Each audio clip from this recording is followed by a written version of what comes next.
ಇವತ್ತೊಂದು ಅತ್ಯಂತ ಸಂತೃಪ್ತಿಯ ದಿನ. ಪ್ರತಿಯೊಬ್ಬರು ಕೂಡ ಕಾಯ್ತಾ ಇದ್ದಂತಹ ಬ್ರಹ್ಮ ಕಲಶೋತ್ಸವ, ಕಾಪು ಅಮ್ಮನ ಬ್ರಹ್ಮ ಕಲಶೋತ್ಸವ. ಇದೀಗ ನಾವು ಪಾಕಶಾಲೆಯಲ್ಲಿದ್ದೇವೆ. ಮಂಜುನಾಥ ಹೆಬ್ಬಾರರ ಸಂತೃಪ್ತಿ, ಅವರ ತಂಡ ಹೇಗಿದೆ ಅಂತ ಅವ್ರ ಹತ್ರ ಕೇಳೋಣ. ನಮಸ್ಕಾರ. ಕಳೆದ 9 ದಿನದಿಂದ ಈ ಒಂದು ಸಂತರ್ಪಣೆಗೆ ತಯಾರಿ ಮಾಡ್ತಾ ಇದ್ದೇವೆ. 9 ದಿವಸವೂ ದಿನದಿಂದ ದಿನಕ್ಕೆ ಕಂಡಪಟ್ಟ ಜನ ಬರ್ತಾ ಇದ್ದಾರೆ. ಇವತ್ತು ಸಾಧಾರಣ 1 ಲಕ್ಷ ಜನ ಸೇರುವ ಅಂದಾಜಿದೆ. ಆ ಕಡೆಯ ದಿನ 1 ಲಕ್ಷ. ಇದಕ್ಕೆ ಪಲ್ಲ ಹೇಳ್ತಾರೆ.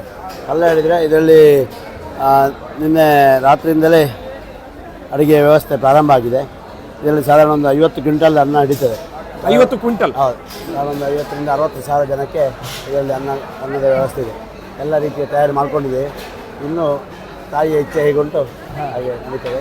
ಈ 9 ದಿನಗಳಲ್ಲಿ ಇವತ್ತಿನದೊಂದು ಬಿಟ್ಟು ಇವತ್ತಿಗೂ 1 ಲಕ್ಷ ಆಗ್ಬೋದು. ಇಷ್ಟು ದಿನ ಎಷ್ಟು ಜನ ಒಂದು ಊಟ ಮಾಡಿ ಹೋಗಿರಬಹುದು? ಸಾಧಾರಣ ಒಂದು 9 ದಿನ 3 ಲಕ್ಷ ಜನ ಊಟ ಮಾಡಿ. 3 ಲಕ್ಷ ಜನ. ನಿನ್ನೆ ಮತ್ತೆ 2ನೇ ತಾರೀಕಿಗೆ ಅಂತೂ ಕಂಡಪಟ್ಟ ಜನ ಇತ್ತು. ಒಳ್ಳೆ ರೀತಿ ಎಲ್ಲ ವ್ಯವಸ್ಥೆಗಳಾಗಿದೆ. ಇವತ್ತೀಗ ಯಾವುದೆಲ್ಲ ಅಡುಗೆ ಇದೆ ಒಂದು ಸಂಕ್ಷಿಪ್ತವಾಗಿ ಹೇಳೋದಾದ್ರೆ?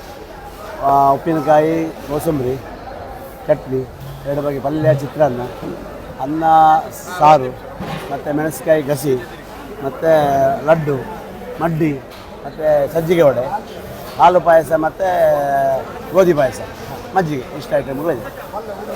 ಕಡೆಯದಾಗಿ